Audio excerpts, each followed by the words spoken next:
Morning. पुनः आपके सामने हम आए हैं और आप लोग का जो है चंद्रमान सिंह इंटर कॉलेज इटवारा गौर बस्ती ऑनलाइन क्लास में आपका स्वागत है। जैसा कि आपको मालूम है कि आपका जो है फिजिक्स जो चल रहा है लेसन 1 का प्रकाश का परावर्तन, तो तीसरे वीडियो में आपने पढ़ा कि समतल दर्पण के बारे में पढ़ा, प्रकाश के परावर्तन के बारे में पढ़ा, परावर्तन के नियम के बारे में पढ़ा। अभी आपका जो है समतल दर्पण हो गया है, अब गोली दर्पण के बारे में चल रहा था।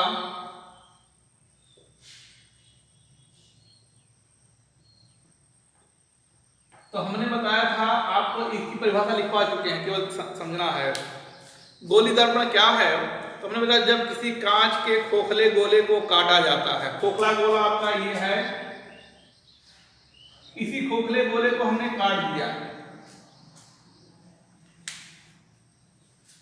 खोखले गोले को हमने क्या किया, काटा,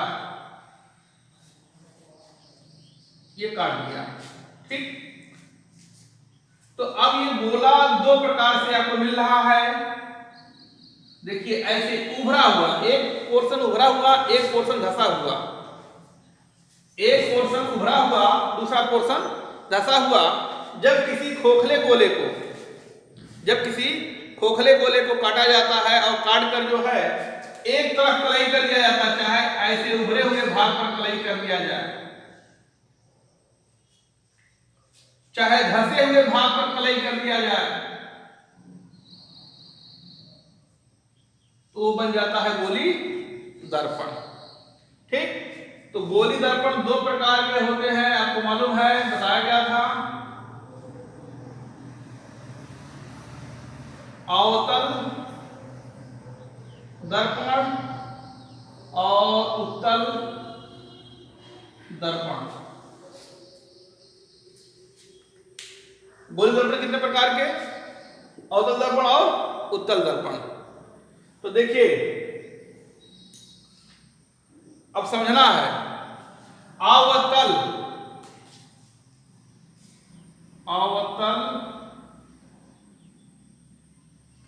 दर्पण,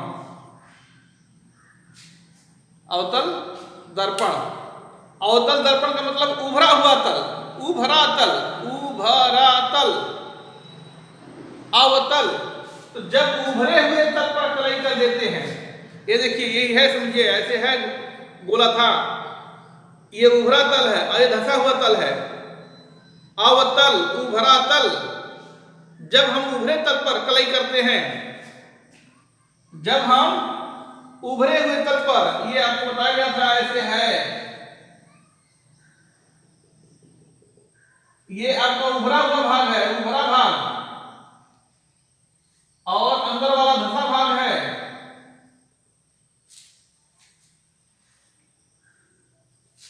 जब उभरे हुए भाग पर कलाई किया जाता है तो वह बनता है अवतल दर्पण। अब जब धसे हुए भाग पर कलाई किया जाता है तो वह बनता है उत्तल दर्पण। लिखिएगा अवतल दर्पण की परिभाषा, वह दर्पण जिसका उभरा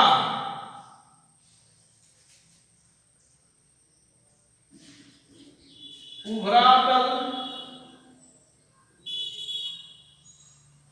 कलाई किया होता है और धसा तल चिकना बना होता है।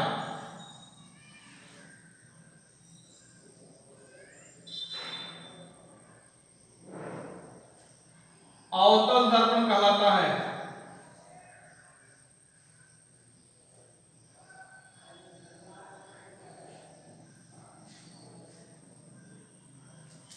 ठीक, अवतल दर्पण किधर हो गया, अवतल दर्पण का जो है फिगर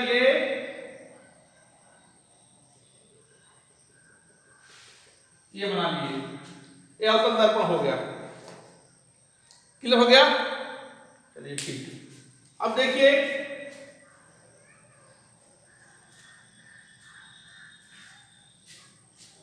उत्तल दर्पण,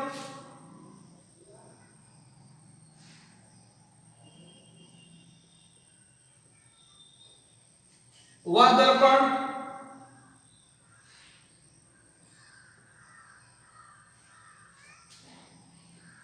जिसका उभरा भाग चिकना या उभरा तल चिकना तथा धसातल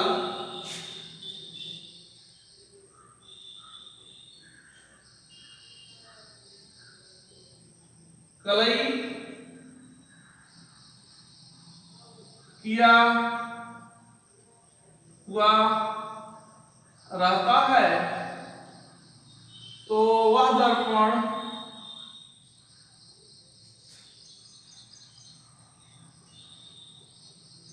उत्तल दर्पण कहलाता है। उत्तल तल में आप बनाएंगे इस प्रकार से दिखाइएगा।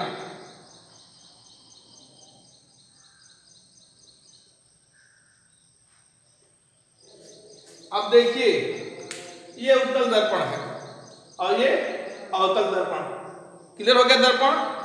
अब थोड़ा एक समझिए आप लोग जो है थोड़ा सा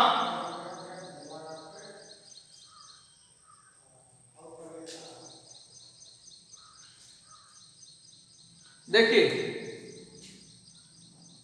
प्रकाश की किरण सदैव बाएं से दाएं की ओर जाती है।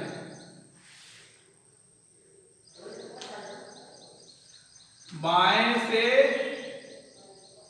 दाएं की ओर, इसलिए चिकना सदैव इसी एरो की ओर होना चाहिए। चाहे जब आपको उत्तल दर्पण बनाना जाए, चाहे अवतल दर्पण बनाया जाए। अवतल की बात आए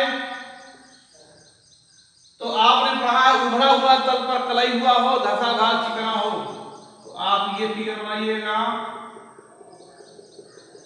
चिकना तीर की ओर होना चाहिए। ठीक, और यही बात जब आपका उत्तल की ओर हो तो उभरे हुए भाग पर कलई हुआ हो, उत्तल में धसे हुए भाग पर कलई किया हो, उभरा हुआ चिकना हो, उभरा ये चिकना ये आपका हो गया उत्तल दर्पण। समझ आ गया? ये प्रकाश की किरण है, प्रकाश की किरण, प्रकाश की किरण, चिकना, चिकने की ओर होना चाहिए। सबको समझ में आ गया? उत्तल दर्पण का फिगर सदैव ये बनाना है, अवतल दर्पण का फिगर ये बनाना है भाई, क्योंकि आप अपनी भाषा में ये गोला इस प्रकार से काटने के बाद आपका ये भी है, तो परिभाषा तो अवतल का ये है कि उभरे हुए तल पर, उभरा तल ये भी है।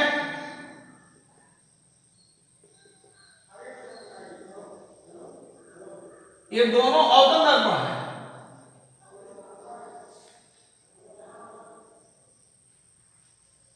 और धसे हुए भाग पर जब कलई होता है,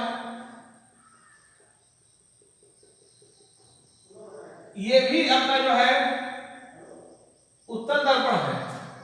तो फिगर दोनों यही है, उत्तल और अवतल की परिभाषा ये है, लेकिन बनाते कौन है? तो देखिए, अवतल में चिकना तल किरण के सामने होना चाहिए, तो यानी ये फिगर नहीं बनाएंगे, ये फिगर बनाएंगे। और उत्तल में चिकना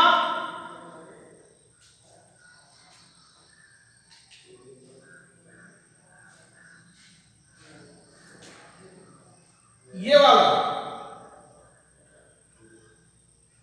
देखिए धसे हुए भाग पर कलई है, यही फिगर आपको यहां पर कर दिए हैं। ठीक, तो यानी ये फिगर बनाएंगे, ये फिगर नहीं बनाएंगे, यानी ये वाला बनाएंगे, ये वाला नहीं बनाएंगे। तो जब धसे हुए भाग पर कलई हुआ हो तो ये वाला बनाएंगे, ये वाला फिगर बनाएंगे, ये इधर वाला, ये वाला नहीं बनाएंगे। और अवतल में ये वाला बनाएंगे, ये वाला नहीं बनाएंगे। ठीक, ये समझ में आ गया होगा आप लोग को। अब देखिए दर्पण संबंधी परिभाषाएं थोड़ा समझिए।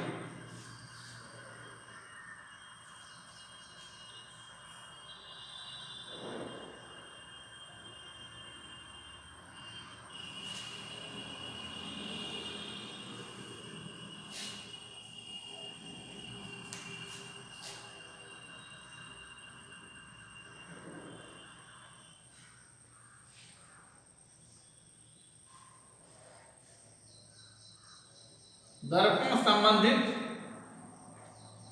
परिभाषा।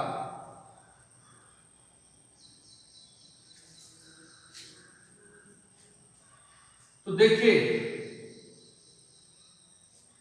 सबसे पहले आता है नंबर 1 आता है ध्रुव अर्थात पोल। इसे P से प्रेजेंट करते हैं, इसे P से प्रदर्शित किया जाता है, पोल। ठीक,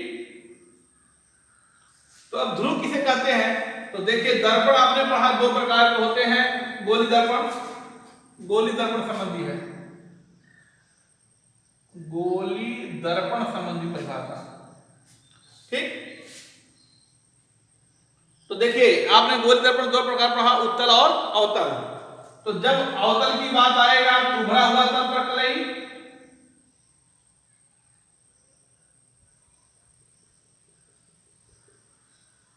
ये आपका अवतल हो गया।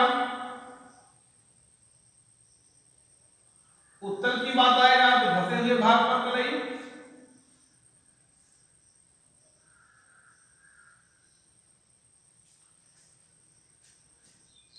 तो दर्पण का मध्यबिंदु, दर्पण का ध्रुव कहलाता है, या परावर्तक तल का मध्यबिंदु भी दर्पण का ध्रुव कहलाता है। तो लिखेंगे दर्पण के परावर्तक तल के मध्यबिंदु को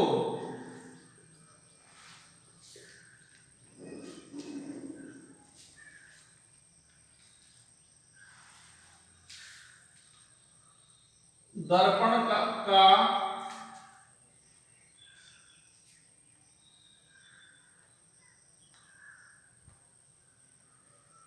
दर्पण के परावर्तक तल का मध्यबिंदु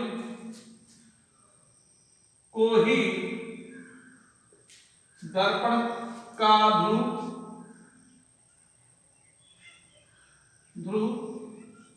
दर्पण के परावर्तक तल के मध्यबिंदु को ही दर्पण का ध्रुव कहते हैं।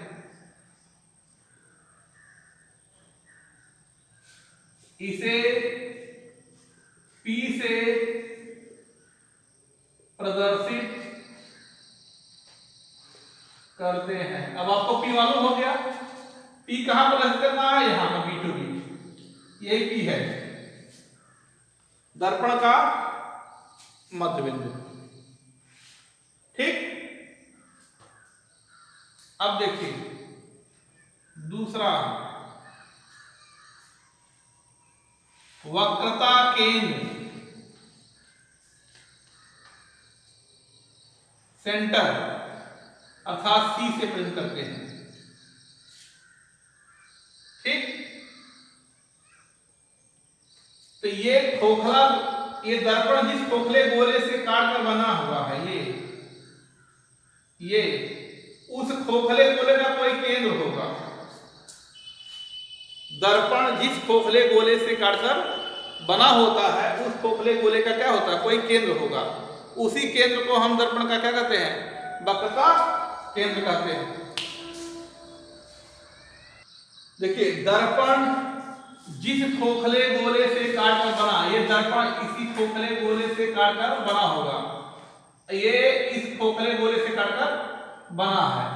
इस खोखले गोले का कोई केंद्र होगा, इस खोखले गोले का कोई केंद्र होगा। तो दर्पण जिस खोखले गोले से काटकर बनता है, उस खोखले गोले के केंद्र को दर्पण का क्या कहते हैं? वक्रता केंद्र कहते हैं।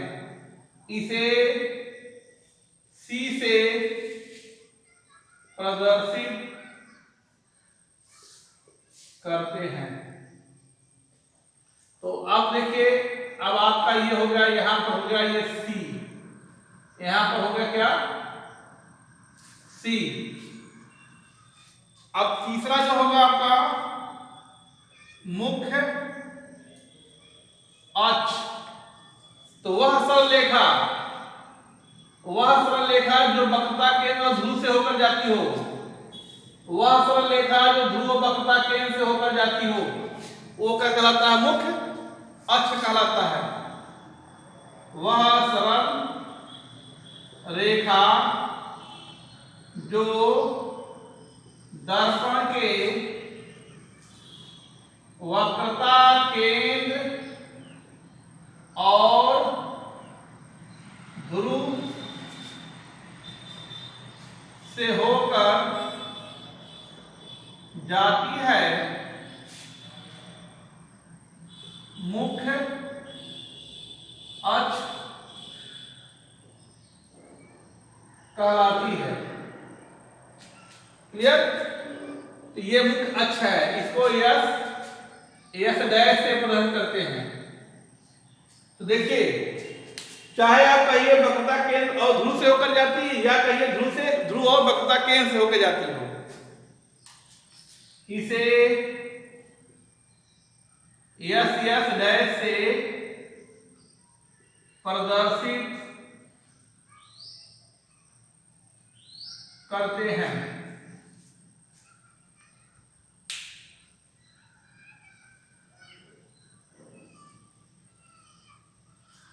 ठीक, दूसरा नोट कर लीजिए।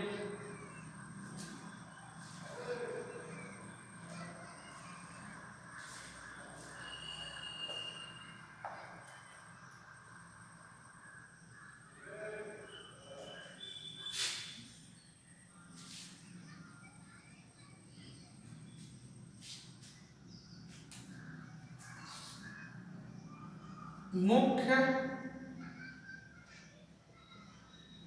फोकस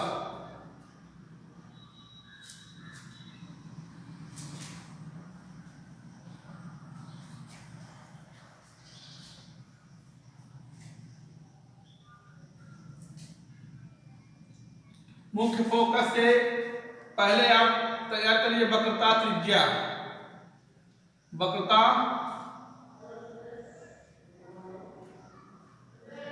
त्रिज्या कब कहिए? दर्पण के ध्रुव और वक्रता केंद्र के बीच की दूरी को वक्रता त्रिज्या कहते हैं।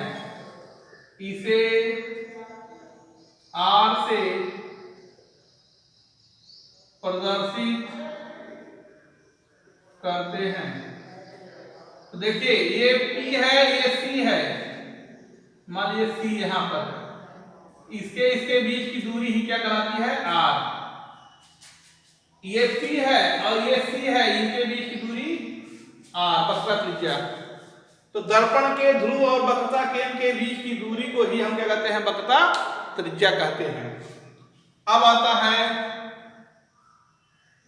मुख्य फोकस। तो मुख्य अक्ष के समानांतर, मुख्य अक्ष के समांतर चलने वाली प्रकाश की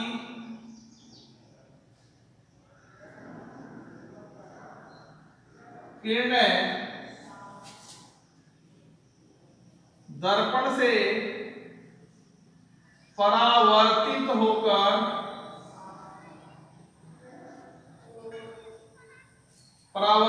पर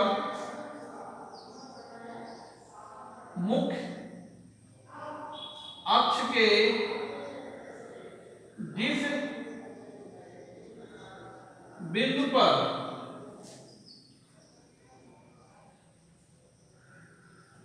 मिलती है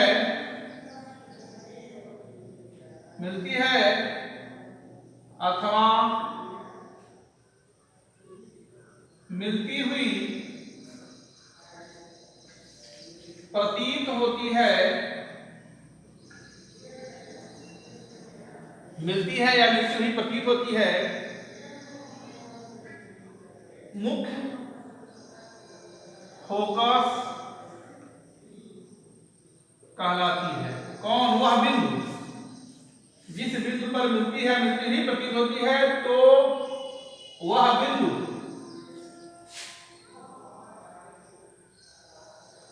ही मुख्य फोकस कहलाती है। तब देखिए ये आपका दर्पण है जिसमें समानांतर मान लो प्रकाश की किरणें जाती है, तो टकराई, ये किरणें गई टकरा के जिस बिंदु से होकर ऐसे गुजरे वही बिंदु ऐसे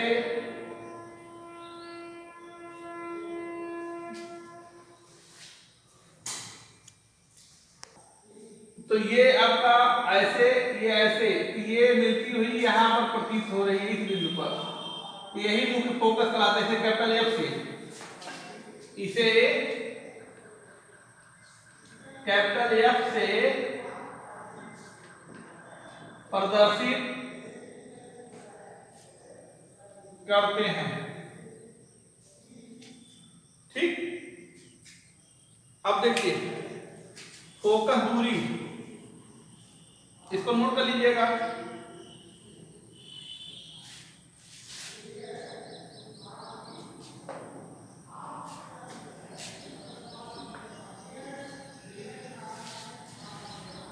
फोकस दूरी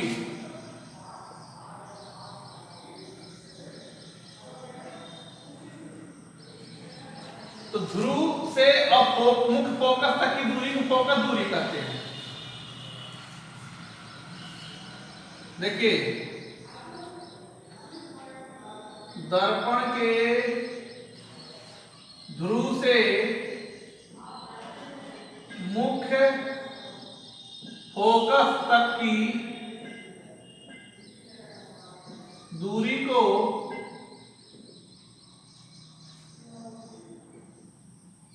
फोकस दूरी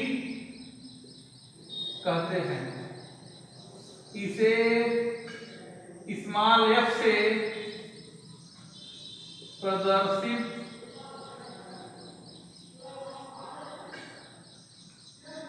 करते हैं। ठीक, अब आता है फोकस तल। इसी मुख्य फोकस पर खींचा गया लंबवत तल को ही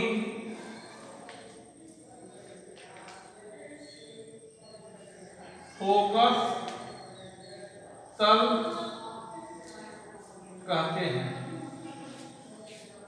तो ये आप लोग तैयार कर लीजिए। इतना वीडियो आज के लिए आपका जो है काफी है। पर डे फिजिक्स का आप लोग नोट्स तैयार करते रहिए, लिखते रहिए, याद करते रहिए, इसी में आपकी भलाई है। थैंक यू, धन्यवाद।